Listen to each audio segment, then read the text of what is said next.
இல்லப்பா செம்ம அழகா இருக்கா. ஐயோ சரி மாமா மாமா அங்க பாரு. ஏய் மாமா மாமா இந்த பொண்ணு கூட செம்ம அழகா இருக்கா மாமா. ஏய் மாமா இங்க பாரு மாமா. இந்த பொண்ணு அழகா இருக்காத. யாரு மாமா? மாமா அந்த ஸ்கூட்டி ஆன் பண்றா. ஸ்கூட்டில மாம்சு முடி மட்டும் தான் மாம்சு தெரியுது.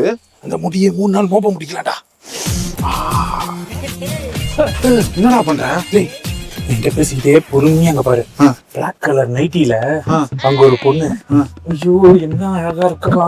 டேய் அது ஒரு நைட்டிடா, எவனோ துவைச்சு காய போட்டுருக்கான்டா. என்னடா சொல்ற? ஆமாண்டா. ஆமா நைட்டி தான். டேய் நைட்ல நைட்டி கூட இவ்வளவு அழகா இருக்குல்ல. இருக்கும். உள்ள யாரு புதுசா ஒரு பொண்ணு வேலைக்கு சேர்ந்துக்குது, செம்ம அழகா இருக்கு. டேய் அது பெருக்கு வந்து ஆயாடா. ஆயாவா? என்ன இந்த பக்க தமன்னா மாதிரியே இருக்குடா. தமனாவே பின்னாடி இருந்து பார்த்தா அழகா இருக்காதுடா. அப்படியா?